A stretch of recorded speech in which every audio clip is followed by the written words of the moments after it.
யூடியூபில் காகித சக்தி செய்திகளை காணுங்கள். காகித சக்தி செய்திகளுக்காக செய்திகள் வாசிப்பவர் ராஜன் என்கிற சவுந்தரராஜன். அதிமுக திருவள்ளூர் மத்திய மாவட்டம் மதுரவாயல் சட்டமன்ற தொகுதி மதுரவாயல் வடக்கு பகுதி கழகம் சார்பில் அதிமுகவின் 54ஆம் ஆண்டு துவக்க விழா மாபெரும் பொதுக்கூட்டம் 18/10/2025 அன்று மாலை 6 மணி அளவில் முகப்பேர் கிழக்கு 7H பஸ் டிப்போ அருகில் நடைபெற்றது.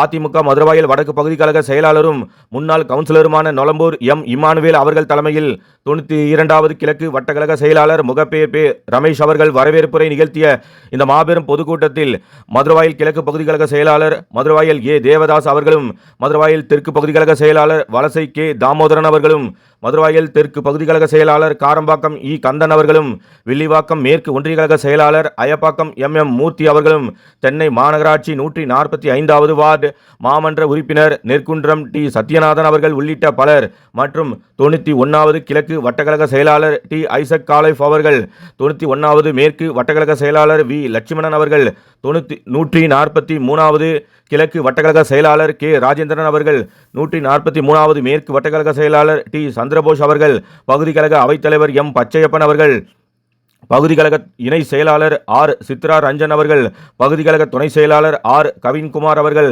பகுதி கழக துணை செயலாளர் எம் புனிதவதி அவர்கள், பகுதி கழக பொருளாளர் எஸ் ராதாகிருஷ்ணன் அவர்கள், பகுதி கழக பிரதிநிதிகள் எம் கோமதி அவர்கள், வி பரமேஸ்வரன் அவர்கள், எஸ் சேகர் அண்ணாச்சி அவர்கள், சுந்தர் மினிஹால், எஸ் சதீஷ்குமார் அவர்கள் உள்ளிட்ட பலர் முன்னிலையில் நடைபெற்ற இந்த மாபெரும் பொதுக்கூட்டத்தில் சிறப்பு அழைப்பாளர்களாக அதிமுக அமைப்பு செயலாளரும் திருவள்ளூர் மத்திய மாவட்ட கழக செயலாளரும் முன்னாள் அமைச்சருமான பா பெஞ்சமின் அவர்களும், அதிமுக கழக அமைப்பு செயலாளரும் முன்னாள் கவுன்சிலருமான ராயபுரம் ஆர் மனோ அவர்கள் மற்றும் தலைமை கழக பேச்சாளர்கள் ஏ நூர்ஜகான் அவர்கள், குன்றத்தூர் கோவிந்தராஜ் அவர்கள், இளம் பேச்சாளர் இ கமலேஷ் பாபு அவர்கள் ஆகியோர் சிறப்புரை நிகழ்த்தினர்.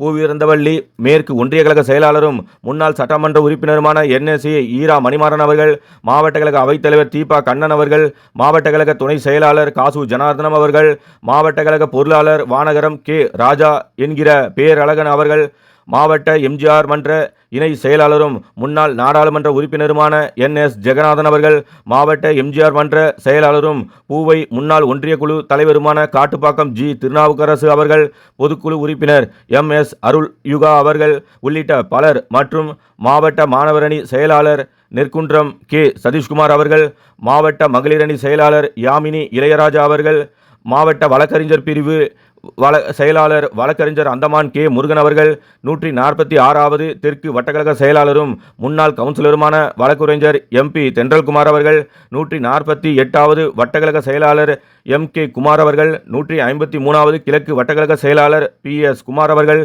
154வது வடக்கு வட்டக்கழக செயலாளர் KP வேணுகோபால் அவர்கள் உள்ளிட்ட பலர் மற்றும் திருவள்ளூர் மத்திய மாவட்டத்திற்குட்பட்ட மாநில மாவட்ட பகுதி ஒன்றிய நகர ஊராட்சி பேரூராட்சி கிளைக்கழக செயலாளர்கள் மற்றும் நிர்வாகிகள், பிற அணி செயலாளர்கள் மற்றும் நிர்வாகிகள் திரளாக இக்கூட்டத்தில் கலந்து கொண்டு சிறப்பித்தனர்.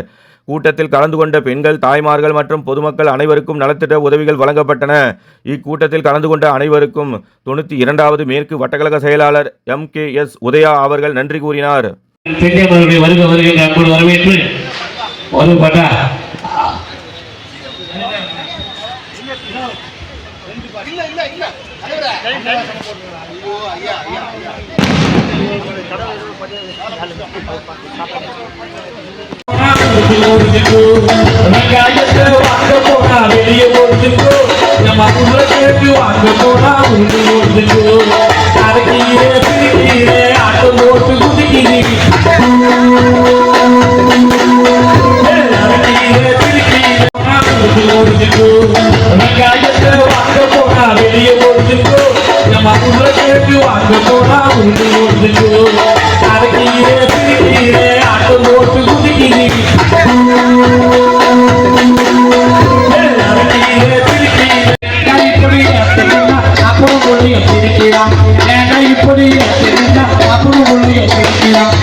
முன்னிட்டு மாபெரும் கூட்டத்துக்கு தலைமை தாங்கி எனக்கு இந்த வாழ்க்கையை அளித்த அண்ணன் மாவட்ட செயலர் அண்ணன் அவர்களுக்கும் வரவேற்பு ஆற்றிய மதுரவாயல் வடக்கு பகுதி கழகத்தினுடைய ஆற்றல் மிக்க செயலாளர் நோலம்பூர் எம்என் என்எம் இமானுவேல் அவர் புரட்சித் தலைவர் அண்ணன் எடப்பாடியார் அவர்களின் ஆணைக்கிணங்க இன்று நம் கழகத்தின் 54வது ஆண்டு தொடக்க விழா. என்னப்பா ரொம்ப பெருமிதம் கொள்கிறீங்க? நீட்டுன்னு ரொம்ப பெருமிதம் தான்.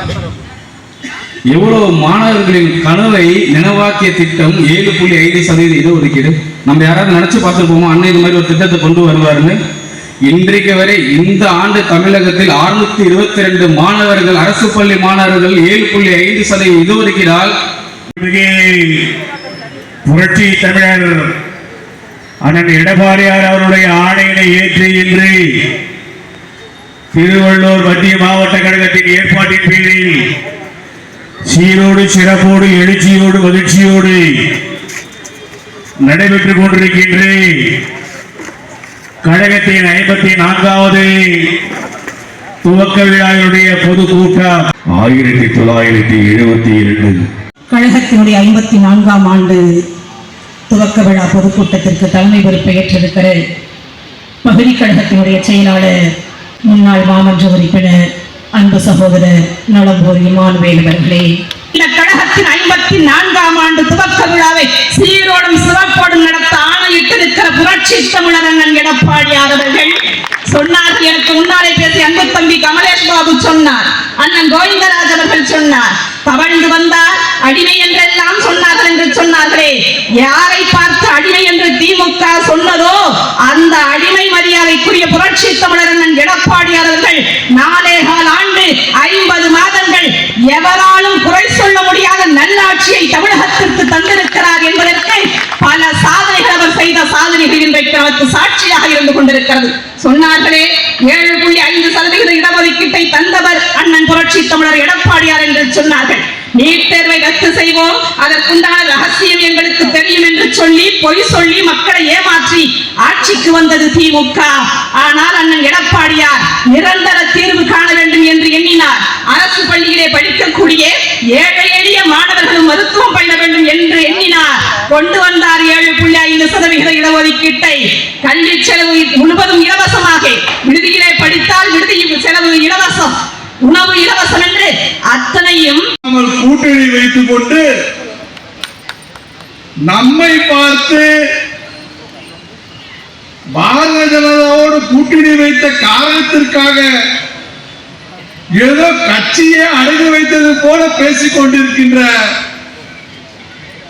திராவிட முன்னேற்ற கழகத்தினுடைய நண்பர்களுக்கு நான் சொல்லிக் கொள்வேன், உங்களுக்கு சூடு சொரணை இருக்கும் என்று சொன்னால் விசாகா எமர்ஜென்சி முடிந்த பிறகு கருணாநிதி பேசிய பேச்சை மட்டும் கொஞ்சம் உத்து கேளுங்க. காங்கிரஸ் என்னென்னலாம் சொல்லியிருக்கிறாரு, அன்னை இந்திரா காந்தி அவர்களை என்னென்னலாம் பேசியிருக்கிறாரு. பார்த்துக் கொண்டிருக்கிற இந்த மாவட்டத்தினுடைய கதாநாயகர் புரட்சி தமிழர் எடப்பாடி அவர்களின் போர்படை தளபதி எங்கள் சிங்கநிகர் தலைவன் கூப்பிட்ட குரலுக்கு ஓடோடி வந்து மக்கள் பணியாற்றுகிற வருங்கால மதுரவாயல் சட்டமன்ற உறுப்பினர், வருங்கால எடப்பாடியார் அமைச்சர்களே, வளருகின்ற அமைச்சராக உருமாற்றம் இருக்கிற அண்ணன் பெஞ்சமின் அவர்கள் இங்கே 54வது தொடக்க விழா சிறப்புரை ஆற்றுகிறார். எல்லாருக்கும் இனிய தீபாவளி நல்வாழ்த்துக்களை நான் அன்போடு தெரிவிச்சுக்கிறேன். ஏன்னா இன்னும் 24 மணி நேரத்தில் நாளைக்கு மறுதினம் தீபாவளி திருநாளை கொண்டாடக்கூடிய நிலையில் கூட இன்றைக்கு அனைத்து இந்திய அண்ணா திராவிட முன்னேற்ற கழகத்தினுடைய கழக தொடக்க விழா கூட்டத்திலே கலந்து கொண்டிருக்கக்கூடிய உங்கள் அனைவரையும் மீண்டும் ஒரு முறை நான் வரவேற்று அவர்களிலே நான் மட்டற்ற மகிழ்ச்சி அடைகின்றேன். மறைந்து மறையாமல் வாழ்ந்து வரும் நாங்கள் நிறுத்தம் எங்கள் இதயத்தை டாக்டர் புரட்சி தலைவி அம்மா தெய்வத்தை வணங்கி பொன்மனச்செம்மல் புரட்சி தலைவர் டாக்டர் எம்ஜிஆர், நம் இதயம் டாக்டர் புரட்சி தலைவி அம்மா ஆகிய இருவரும் தெய்வங்களுடைய வழியில் இன்றைக்கு அனைத்து இந்திய அண்ணா திராவிட முன்னேற்ற இன்றைய சட்டமன்றத்துடைய பிரதான எதிர்க்கட்சியுடைய தலைவர் மாண்புமிகு புரட்சித் தமிழர் அண்ணன் எடப்பாடியுடைய ஆணையின்படி இன்றைய தினம் திருவள்ளூர் மத்திய மாவட்டத்தின் சார்பில் இன்றைக்கு மதுரவாயல் வடக்கு பகுதியிலே இன்றைக்கு அனைத்து இந்திய அண்ணா திராவிட முன்னேற்ற கழகத்தினுடைய 54ஆம் ஆண்டினுடைய ஆண்டு விழா பொதுக்கூட்டத்தை ஒரு மாநாடு போன்று மிக சீரோடும் சிறப்போடும் தலைமையேற்று நடத்திக் கொண்டிருக்கக்கூடிய இந்த பகுதி கழகத்துடைய செயலாளர் முன்னாள் மாமன்ற உறுப்பினர் என் அன்பிற்குரிய அன்பு சகோதரர் நுளம்பூர் என்எம் இமானுவேல் அவர்களே, இந்த கூட்டத்தை கடந்த 2 மாதங்களுக்கு முன்பாகவே அடுத்த கூட்டத்தை நான் எனக்கு கொடுங்கள் நான் நடத்துகிறேன் என்று சொல்லி இயக்கத்தின்பால் பற்றும் பாசமும் ஈர்ப்பும் கொண்டிருக்கக்கூடிய இந்த பகுதியிலே கழக பணியை சிறப்பாக செய்து வருகின்ற வட்டக்கழகத்துடைய செயலாளர் என் அன்பு சகோதரர் முகப்பேர் பி ரமேஷ் அவர்களே, இந்த நல்ல நிகழ்ச்சியிலே முன்னிலை பொறுப்பேற்றிருக்கக்கூடிய பகுதி கழகத்தினுடைய செயலாளர்கள் மதுரவாயிலே தேவதாஸ் அவர்களே, அருமை அண்ணன் கே ராமர் அவர்களே, காரம்பாக்கம் கந்தன் அவர்களே, மரியாதைக்குரிய கே எஸ் ரவிச்சந்திரன் அவர்களே, ஒன்றிய கழகத்தினுடைய செயலாளர்கள் அருமை அண்ணன் கேஜிபி கௌதம் அவர்களே, அருமை அண்ணன் புத்தூரா சந்திரசேகர் லட்சுமணன் அவர்களே, ராஜேந்திர அவர்களே, சந்திரபோஸ் அவர்களே, பச்சையப்பன் அவர்களே, சித்ரா ரஞ்சன் அவர்களே, கவின்குமார் அவர்களே, புனிதர் அவர்களே, ராதாகிருஷ்ணன் அவர்களே, கோமதி அவர்களே, பரமேஸ்வரர்களே, சேகரன் நாச்சி அவர்களே, சதீஷ்குமார் அவர்களே, இந்த நிகழ்ச்சியிலே நேரத்தின் அருமை கருதி ஏன்னா மழை வந்து போது சொல்லிட்டு இன்னைக்கு நேரத்தின் அருமை கருதி மிக சுருக்கமாக இன்றைக்கு இந்த கூட்டத்தினுடைய நோக்கத்தையும் எதிர்வருகின்ற சட்டமன்ற தேர்தலில் மீண்டும் இந்த இயக்கத்தை உருவாக்கிய பொன்மனச்செம்மல் புரட்சி தலைவர் டாக்டர் எம்ஜிஆர் அவர்கள் இந்த இயக்கத்துடைய கொள்கையாக மக்களுக்கு சேவை செய்வதே இந்த இயக்கத்துடைய கொள்கையாக உருவாக்கி இந்த இயக்கத்தை 1972 தொடங்கி தொடங்கப்பட்ட 5 ஆண்டுகளில் ஆட்சிக்கு வந்த ஒரு இயக்கம் என்று சொன்னால் இந்திய திருநாட்டில் அனைத்து இந்திய அண்ணா திராவிட முன்னேற்ற கழகம் மட்டும்தான். ஏன் என்று சொன்னால் பொன்மனச்செம்மல் துறை சார்ந்திருக்கக்கூடிய எத்தனையோ மக்கள், அடித்தட்டு மக்கள், ஏழை எளிய மக்கள், அடித்தட்டு மக்கள், பாட்டாளி மக்கள், வறுமை கோட்டுக்கு கீழே அந்த வசிக்கக்கூடிய அன்றாடம் கூலி வேலை செய்யக்கூடிய மக்கள், இப்படி பல நிலைகளிலே கஷ்டப்படக்கூடிய மக்களுடைய நிலைகள் எல்லாம் திரைப்படத்துறையிலே சொல்லி அவங்களுக்கு ஒரு தீர்வாக தமிழ்நாட்டு மக்களுடைய பேர் ஆதரவாக முதலமைச்சராக வீட்டிலிருந்து இன்றைக்கும் எத்தனை நூற்றாண்டுகளாலும் பொன்மனச்செம்மல் புரட்சி தலைவர் டாக்டர் எம்ஜிஆர் அவர்களை இன்றைக்கு பிறக்கின்ற குழந்தை கூட அவருடைய திரைப்படத்திலே பார்த்து அவருடைய ஸ்டைலை சொல்லக்கூடிய ஒரு நிகழ்வு நடந்து கொண்டிருந்தது சொன்னால் ஒரு மிகப்பெரிய மகான் தனது உயிராக இருக்கின்ற வரைக்கும் இந்த நாட்டுக்காக உழைத்து மறைந்த தலைவர், புரட்சி தலைவருடைய அரசியல் வாரிசாக திகழ்ந்தவர் நம் இதய டாக்டர் புரட்சி தலைவி அம்மா அவர்கள். ஏனென்று சொன்னால் இன்னைக்கு புரட்சி தலைவருடைய அரசியல் வாரிசு, புரட்சி தலைவருடைய மறைவுக்கு பின்னால் இந்த இயக்கத்திற்கு சோதனை வருகின்ற பொழுது யாரோ இந்த இயக்கத்திற்கு தலைமை பண்புக்கு வருகின்ற பொழுது முயற்சிக்கின்ற போதெல்லாம் ஒன்று கூட எடுபடவில்லை. அன்றைக்கு புரட்சி தலைவருடைய அரசியல் வாரிசாக திகழ்ந்தவர் நம் இதய டாக்டர் புரட்சி தலைவி அம்மா அவர்கள். புரட்சி தலைவருடைய அரசியல் வாரிசாக மட்டும் திகழ்ந்தது மட்டுமல்ல, இந்த அனைத்து இந்திய அண்ணா திராவிட முன்னேற்ற கழகம் என்கிற இயக்கத்தையும் தலைமையேற்று நடத்தி தமிழ்நாட்டு மக்களுக்கு ஒரு சிறந்ததொரு மக்களாட்சியை தந்தவர் புரட்சி தலைவி அம்மா அவர்கள், மாண்புமிகு அம்மா அவர்கள். ஏனென்று சொன்னால் 6 முறை, 1 முறை 2 முறை இல்ல, 6 முறை தமிழ்நாட்டுடைய ஒப்பற்ற முதலமைச்சராக மாண்புமிகு அண்ணன் எடப்பாடியோட தலைமையில் நிச்சயமாக அமையும், அது எந்தவித சந்தேகமும் கிடையாது. காரணம், இன்றைக்கு ஆளுகின்ற அரசாங்கம் சுதந்திர இந்தியாவிற்கு பின்னால் எத்தனை முறை ஆண்டாங்க எனக்கு தெரியாது, ஏறக்குறைய ஒரு 20 வருஷங்கள் தான் இருக்கும். ஆனால் 10-11 வருஷங்கள் இன்றைக்கு கூடுதலாக ஆட்சி செய்த இயக்கம் சொன்னா நம்ம இயக்கத்துடைய அனைத்து இந்திய அண்ணா திராவிட முன்னேற்ற கழகத்திற்கு தான் அந்த வரலாறு உண்டு. அப்படிப்பட்ட இயக்கத்துடைய 54ஆம் ஆண்டு தொடக்க விழா பொதுக்கூட்டத்தை தான் இங்கே நாம் நடத்திக் கொண்டிருக்கின்றோம். இதை டாக்டர் புரட்சி தலைவி அம்மா அவர்கள் புரட்சி தலைவருடைய மறைவுக்கு பின்னால் 1987 புரட்சி தலைவருடைய மறைவு, அந்த மறைவிற்கு பின்னால் இந்த இயக்கத்தை யார் தலைமையேற்று நடத்துவார் என்று சோதனைக்குள்ளான போது இதை டாக்டர் புரட்சி தலைவி அம்மாவுடைய தலைமையில அன்றைக்கு நடந்த 88 சட்டமன்ற தேர்தலில புரட்சி தலைவி அம்மாவுடைய தலைமையை ஏற்று அன்றைக்கு சேவை சின்னத்தில் போட்டியிட்டு வெற்றி பெற்றவர் மாண்புமிகு அண்ணன் எடப்பாடி அவர்கள். உள்ளாட்சி துறையாக இருந்தாலும் சரி, அல்லது மருத்துவத்துறையாக இருந்தாலும் சரி, அல்லது தொழில்துறையாக இருந்தாலும் சரி, ஒவ்வொரு துறையும் சீர்தூக்கி அவற்றை வழிநடத்தக்கூடிய நிர்வகிக்கக்கூடிய ஒரு தலைசிறந்த தலைவராக, ஒரு சிறந்த நிர்வாகியாக மாண்புமிகு அண்ணன் எடப்பாடி அவர் திகழ்ந்தார்கள். நாங்கள் கூட அவருடைய தலைமையிலான ஆட்சியில நான் அமைச்சராக இருக்கின்ற பொழுது எப்படி வழிநடத்துவார் என்று கூட எங்களுக்கெல்லாம் அன்றைக்கு கொஞ்சம் அச்சமாக இருந்தது. ஆனால் இதை டாக்டர் புரட்சி தலைவி அம்மாவின் மறைவுக்கு பின்னால் புரட்சிகளுடைய ஆவியும் புரட்சி தலைவி அம்மாவுடைய ஆவியும் சட்டமன்றத்தில் அன்றைக்கு அவர் எழுப்பி பேசுகின்ற பொழுது எதிர்கட்சிகள் எல்லாம் சுக்குநூறாக்கக்கூடிய வகையிலே அன்றைக்கு பேசினார் என்று சொன்னால் எதிர்கட்சி எல்லாம் பிரமித்து போனார்கள். சிறந்தது ஒரு ஆட்சியை வழங்கினார்கள். ஆனால் இன்றைக்கு கூட சொன்னாங்க, அம்மாவுடைய மறைவுக்கு பின்னால் இன்னைக்கு ஒரு நல்ல ஒரு கேஷுவல் உள்ள லீடரே இல்ல, சரியான தலைவர் இல்ல அப்படின்னு கூட சொன்னாங்க.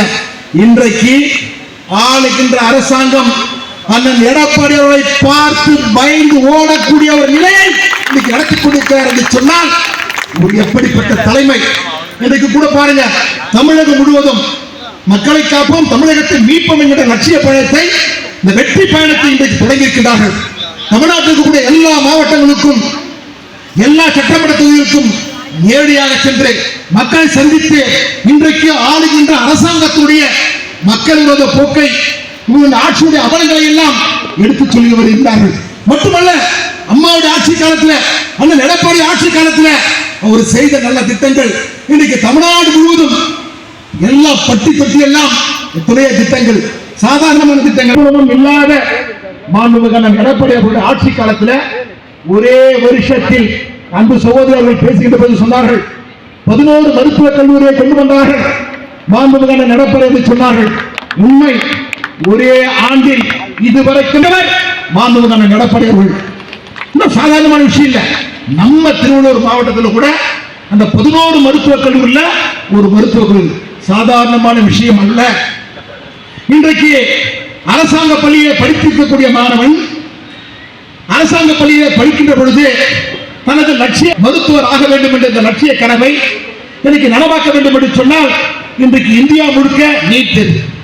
அந்த நீட் தேர்வில் வெற்றி பெற்றால் மட்டும்தான் இன்றைக்கு அவர்கள் அந்த மருத்துவ கனவை நிறைவேற்றிக் கொள்ள முடியும்.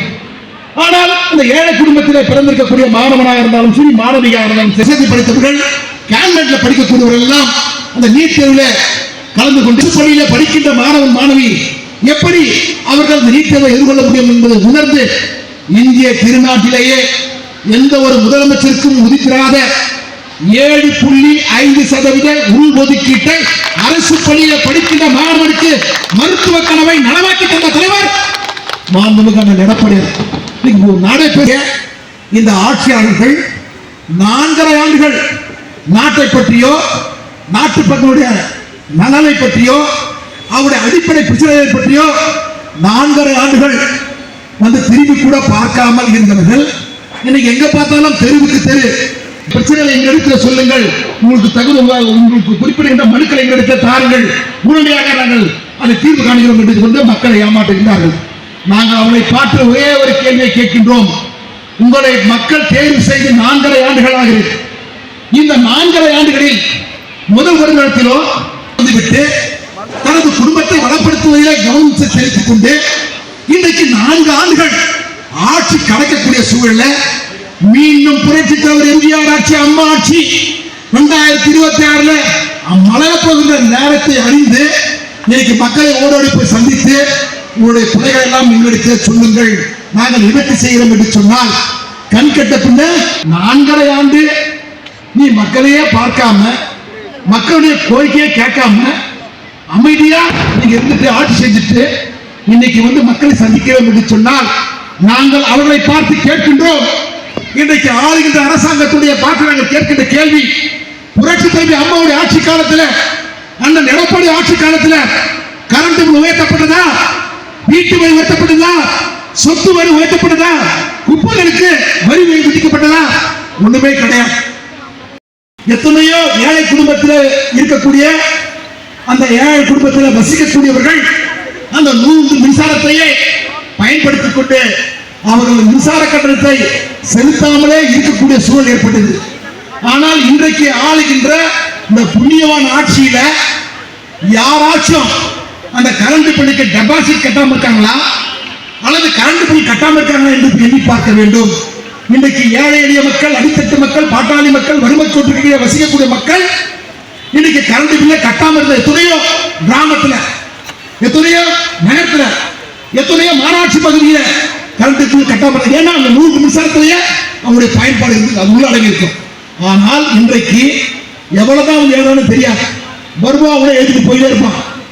புரட்சி தலைவி அம்மா அவர்கள், அண்ணன் எடப்பாடி அவர்கள் தொடர்ந்து வழங்கிய அந்த 1000 ரூபாயை வழங்குவதில் தான் இன்றைக்கு பெயர் மாற்றி உருமாற்றி ஏற்கனவே வாங்கலாம் கிடையாது. இப்ப புதுசா அதுதான் நம்ம 5 லட்சம் பேர் கொடுத்துருக்காரு எடப்பாடி அண்ணன். இன்னைக்கு பெயர் மாற்றி உரிமை தொகை எல்லாருக்கும் வழங்கப்படும் சொல்லிட்டு இன்னைக்கு தகுதியுள்ள தாய்மார்கள் என்று இன்னைக்கு தரம் பறிக்கக்கூடிய ஒரு சூழலை இந்த ஆட்சியாளர்கள் ஏற்படுத்தியிருக்கிறார் என்று சொன்னால் நீங்கள் எண்ணி பார்க்க வேண்டும். இன்னைக்கு மக்களை பற்றி சிந்திக்கவில்லை, மக்களின் நலனில் அக்கறை கடை கொள்ளவில்லை. 4 ஆண்டுகள் கடந்து விட்ட காலகட்டத்தில் மக்களை பற்றி சந்திக்கிறோம். உங்களுடன் ஸ்டாலின் உங்களுக்கு அதை செய்யற இதை செய்ய சொல்லி ஓடிருக்கிறாங்க. நாங்கள் ஒன்றை மட்டும் சொல்லிக்கொள்ள கடமைப்பட்டிருக்கின்றோம். புரட்சி தலைவர் எம்ஜிஆரும் சரி, புரட்சி தலைவர் அம்மாவும் சரி, மாண்புமிகு எடப்பாடியும் சரி, மக்களுக்கான ஆக்கப்பூர்வமான திட்டங்களை வகுத்து தந்தார்கள். வணக்கம். நன்றி உரை வட்டக்கழக செயலாளர் ரமேஷ்.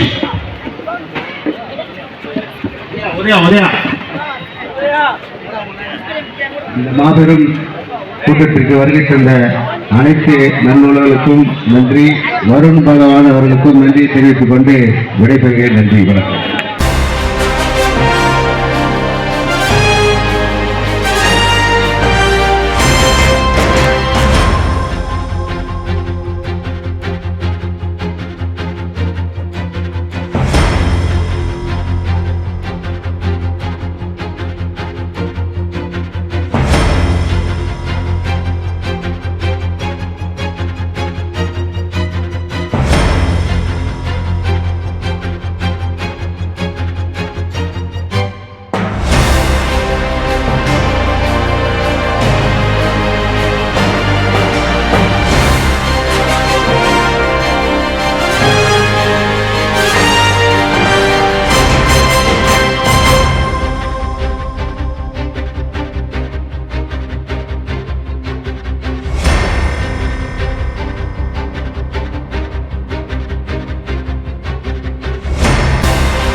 நில விற்பனையில் நம்பிக்கையான நிறுவனம் GRS என்டர்பிரைசஸ், பெரிய பாளையம் அருகே, வடமதுரை, எர்ணாகுப்பம் மெயின் ரோடு.